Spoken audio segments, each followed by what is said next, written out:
This is Top 30. 30 stories in 30 minutes. A small town in Texas is reeling from a mass shooting at a church this past Sunday. At least 26 people are dead and 20 more were wounded when a gunman with an assault rifle opened fire on parishioners at the First Baptist Church in Sutherland Springs, Texas. In a tiny town with a post office, a gas station, and little else, the massacre claimed the lives of about 4% of the population. Congregants from the church spoke to Fox about the aftermath of the attack. Cried so much I don't have tears left. Questions going through your mind, and there's no way to fill the answers. At least 8 of the casualties were members of the same family. They include a pregnant woman and 3 of her children. The Texas Department of Public Safety identified the suspected shooter as Devin Patrick Kelly. As the gunman was leaving the church, a local resident fired on him with his own weapon. The shooter fled. That local and a passerby named Johnny Langendorf pursued the victim themselves till he crashed. Police arrived to find him dead. Langendorf told Fox how he got involved. They said that there was a shooting. I pursued, and I just did what I thought was the right thing. 3 of the deadliest mass shootings in America's 241-year history have taken place in the last 18 months. And 2 of those, the Las Vegas massacre and this week's church shooting, in the last 35 days. The American who won the New York City Marathon said she hoped to bring a smile to people's faces after the terror attack in the city last week. Shaylin Flanagan became the first American woman to win the race since 1977, finishing in 2 hours, 26 minutes, and 53 seconds. The race was just 5 days after a terrorist used a truck to kill 8 people on a Manhattan bike path. Flanagan crossed the finish line in tears, and after the race said, "It's been a tough week for New Yorkers and a tough week for our nation. I thought, what better gift than to make Americans smile today?" The New York terror attack struck a nerve with Flanagan, a Boston area native. In 2013, she had just crossed the finish line of the Boston Marathon when 2 bombs went off, killing 3 people and injuring more than 260 others. After this weekend's race, she tweeted simply, "I love my country." Let's go to the New York Stock Exchange for our Fox Business Minute with your friend of mine, Nicole Pedlides. Nicole, word is reaching me about YouTube, a controversy, and their privacy policies. That's right, Richard. Well, YouTube's new age-appropriate profiles for children have some privacy experts very concerned, saying children should not have their own profiles at such a young age. Although it's legal, some experts are calling the move unethical. Is your Apple device running on iOS 11.1? Well, some users are reporting that typing the letter I is autocorrecting to an A with a Unicode symbol instead. While the problem hasn't been fixed, Apple is offering a temporary solution by instructing users to adjust their settings. Insurance premiums for pot smokers are about to get high. Now, according to one broker, the cost can be as much as 5 times higher. Nicole, that is a pretty steep price to pay for smoking pot. Have there been any actual cases? Well, yes, Richard. According to the New York Post, one New Jersey woman disclosed that she occasionally vaped and was offered several premiums ranging from $677 to more than $3,000. More at Top 30 when we return. A new report says Disney World may have known it had an alligator problem before a tragic death. Last year, while on a family vacation, 2-year-old Lane Graves was pulled into Seven Seas Lagoon by a gator at Disney World's Grand Floridian Resort and killed. At the time, the attack raised questions. There were some warning signs posted at Disney World, but critics said there weren't enough. How many gators were at a world-famous theme park visited by millions of families, and what were they doing about it? The Washington Post now alleges that Disney World was aware of the problem. The paper says data from the Florida Fish and Wildlife Conservation Commission shows in a 10-year period before the incident, 220 alligators were removed from the lake at Disney World. In the year before the child was killed, more than 40 alligators were removed. The next year, it was more than doubled to 83. A spokesperson for Disney said they've taken steps to make sure this doesn't happen again. In the past year, we have reinforced procedures and training and expanded our communication to guests on the presence of wildlife. The death was deemed an accident. The boys' parents, Melissa and Matt Graves, said that they would not sue. These are your quick hits. Republican Senator Rand Paul was brutally assaulted at his home in Kentucky over the weekend. A neighbor is allegedly responsible. Paul sustained 5 rib fractures, including 3 displaced fractures and lung contusions. Amazon is already presenting aggressive holiday price cuts in an attempt to keep customers away from other retailers. The e-commerce giant is discounting items sold by third-party sellers by up to 9%, absorbing the discount themselves. And finally, Sean Combs is no longer Puff Daddy, Puffy, P. Diddy, or Diddy. The rapper has changed his name again. So my new name is Love, AKA Brother Love. And in case you're wondering, he's very serious. NASA scientists say the hole in the ozone has been shrinking and is currently the smallest it has been since 1988.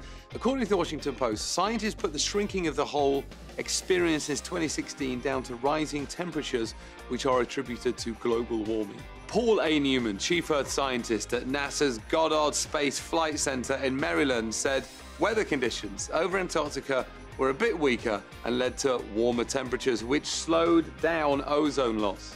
The overall effort to reduce its size can be traced back to the mid-80s when, as I'm sure you remember, there was a global effort to diminish the use of ozone-depleting chemicals. In September, the hole was the largest it's been this year, 7.6 million square miles, or 2.5 times the size of the United States. However, that is still 1.3 million square miles smaller than it was last year. And not only that, it has continued to shrink since September. Sexual harassment claims against some of Hollywood's biggest names have brought the issue to the forefront. Now some insurance companies are reporting a recent spike in policies that protect companies from sexual harassment lawsuits. The Washington Post took a closer look at the issue and found that Nationwide, one of the country's largest insurers, saw a 15% increase in these policies over the last year. Just how widespread are they? A manager at Market Stance, a group that researches the insurance industry, says about 40% of companies with more than 1,000 workers and about 1/3 of companies with at least 500 workers have some type of plan. While victims may still get compensation for harassment, some groups say this type of insurance actually protects executives from costly lawsuits and doesn't require companies to confront the problem head on. As the NBA's G League, which is essentially their minor league, preps to kick off its season, there will be a bunch of brand new faces, including female referees. According to Yahoo Sports, this season, more than 1/3 of referees in the G League are women. Lauren Holtkamp is historically one of the NBA's 3rd full-time female refs and the only woman currently working as a referee in the regular NBA this season. She explained her time in the G League prepared her for her gig in the NBA, saying, "It was my experience that as my skill set deepened, so did my resolve to work at the highest level. The training fueled the desire." G League president Malcolm Turner said the minor league division is designed to make dreams come true. And with all the new female refs in the G League, it seems the future of the NBA might be more female. The Department of Tourism in Tennessee is making sure everyone gets to experience the fiery colors of fall. They just installed special viewfinders that allow those who are colorblind to see the orange, copper, and red tones of the season. More than 13 million people in our country have some form of color blindness, meaning they mix up certain colors, and some tones like variants of red they can't see at all. Tennessee's new leaf peepers have special lenses that alleviate these issues. A traveler named Jim Nichols, who is colorblind, told Fox News that when he looked through the new viewfinders, he was overwhelmed with emotion. "I'm glad to have seen it. I just wish I had seen this all my life. Kind of like what I would imagine the difference between here and heaven." You can find the new point of view at 3 of Tennessee's most popular lookouts, proving that they get it. It's the little things that make life a lot sweeter. A new series called The Long Road Home is an emotional portrayal of a heroic fight for survival that tells the story of one day of fighting in Iraq, April the 4th, 2004. It's a day troops from Fort Hood, Texas were ambushed that came to be known as Black Sunday. The series on the National Geographic Channel will focus on the dangers in Iraq and the emotional families who wait for news at home. Here is a behind-the-scenes look from some of the actors portraying these military heroes in this week's Nat Geo Minute. We all should be aware of every single person who dies fighting for our freedom and democracy around the world. Where we're going, Sadr City, Over 2 million people lived under a dictator's boot for 24 years. And we can build a better future for them, for the whole country. That's why we're going. You know, we all live pretty comfortable lives, and we hear things on the news, and especially nowadays when it's such a sort of swipeable, twitchable world, it's important to tell these stories. Okay, well, I love you. I love you. See you, gorgeous. You know, I think everybody on this set, actor-wise, has approached their roles with a huge level of humility and just gone, I'm here in service of this story. I'm here in service of these men and women. Immediate evac, over! The Long Road Home premieres on Nat Geo with back-to-back episodes on Tuesday at 9, 8 Central.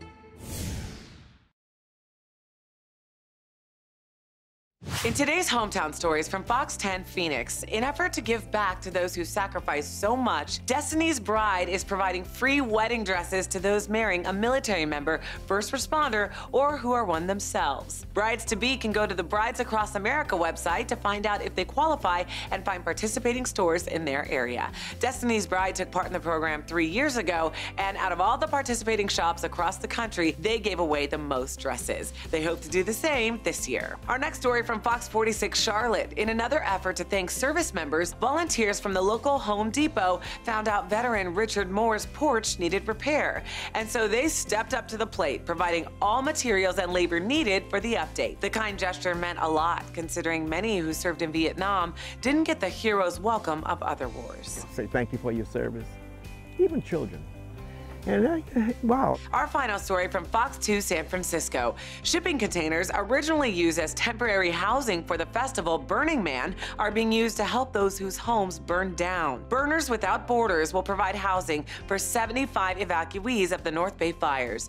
Equipped with many of the amenities of traditional small homes, Burners Without Borders will also provide bedding, furnishings, and food to relieve the burden on fire victims. The land is also available to recreational vehicles housing fire evacuees. An unconventional solution at just the right time.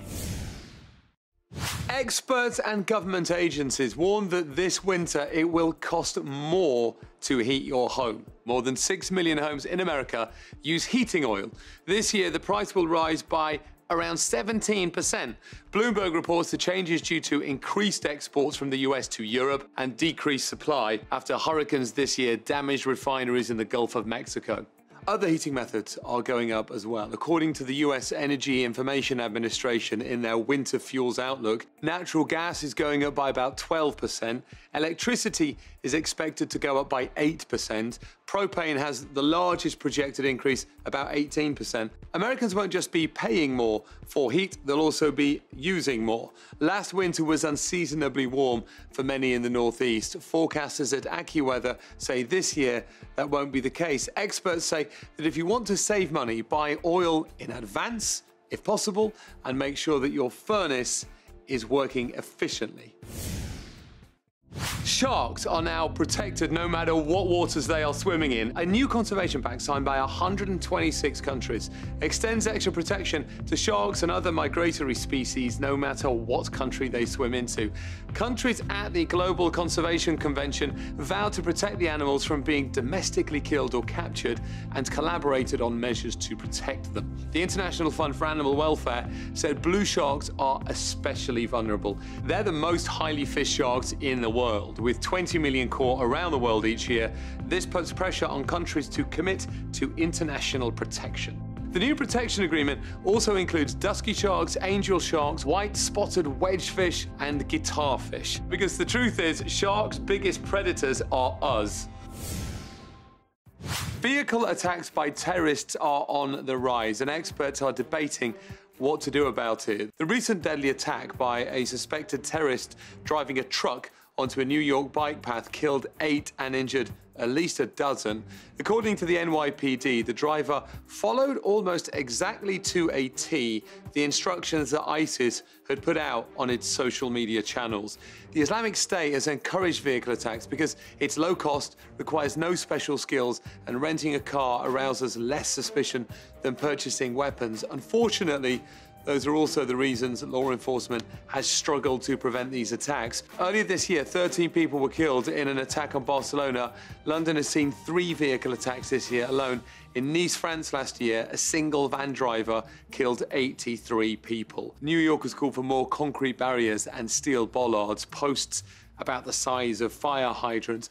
They're credited with stopping a car that drove onto a sidewalk in Times Square this year, but experts point out that cordoning off all walkways is impossible. Some say these attacks could be reduced by the vehicles themselves. Many new cars can detect obstacles and even stop themselves to prevent a collision. By 2022, all new cars sold in the US will be required to have emergency braking.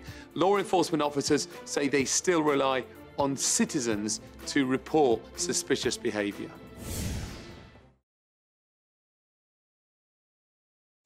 It's the most wonderful time of the year. Oprah's favorite things list is out. The 102-item list is her longest ever and has its own dedicated page on Amazon.com. It includes everything from family jammies and makeup brushes to hammocks, pies, and shower caps. Alexa, shop Oprah's favorite things, and favorite things will show up on the screen. That was the Echo Show, available for $230. There's a 10-piece cookware set for $400, a $300 snoring solution, and even a nearly $2,000 TV that looks like a picture frame when you're not using it. There's also an entire section that features items for under $50, like $15 hand cream, a $50 dessert maker, and cozy slipper socks for $25. And if you're really in it to win it, you can buy every single item on Oprah's list for about $13,500. What to get the person who already has everything? If there's anyone who knows what it's like, it's Oprah. Most doctors believe Alzheimer's originates in the brain, but new research found it can be triggered by breakdowns elsewhere in the body. Scientists at the University of British Columbia surgically attached mice without Alzheimer's to mice that were genetically mutated to have the disease. They found the disease traveled from the infected mouse to the non-infected mouse and determined the protein that causes Alzheimer's moved through the bloodstream. Researchers say that this shows protein from outside the brain can contribute to developing Alzheimer's, which had never been determined before. The study does offer hope in treating Alzheimer's because, if true, doctors may one day be able to use drugs to focus on the bloodstream instead of focusing on the brain, which can be sensitive and hard to reach. Scientists have calculated what throwing away food actually costs you. In a study claiming to be the first of its kind, researchers from the National Resource Defense Council went to 3 cities, Denver, Nashville, and New York. They asked some households there to keep a diary of what foods they threw away. And to account for human error, they also did something disgusting, went through their garbage. They were not expecting what they found. They say the average person wastes 3.5 pounds of food every week. Only about a third of the food-related trash was from inedible items like chicken bones or banana peels. Of the food that was edible, the team said 23% was prepared leftovers. Their theory is that many Americans are doing things we've all done, forgetting leftovers we've stored or getting sick of eating the same thing. They're just doing it more than we thought. Food historians say Americans look down on leftovers. Since the 1960s, refrigerators have gotten cheaper, and so has the food we put in them. But it's still not free. A separate study by the Food Waste Coalition, ReFed, says the U.S. throws out 27 million tons of food every year at an estimated cost of $144 billion. So if you want to cut down on waste, remember what your parents said and finish your dinner, or at least your leftovers. According to the New York Times, a trend is popping up for expectant fathers' Dad-chelor parties.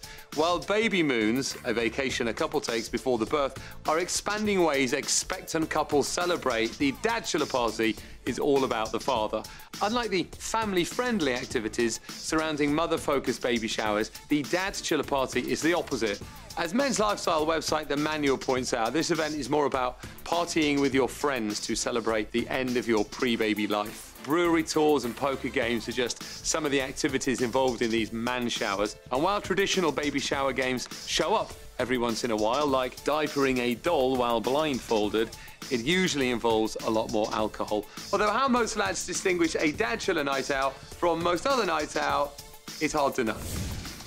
That is it for today's Top 30. Here are some stories coming up that are worth knowing about. You have never seen a car commercial like this. It was made by a man trying to sell his girlfriend's 21-year-old used car, and we've got an interview with him. This is no ordinary trucker cab. It has been designed by Ford to improve driver safety by keeping you from falling asleep behind the wheel. And Rihanna is selling this New York penthouse. We'll tell you why. It costs $17 million. And we'll see you next time here on Top 30.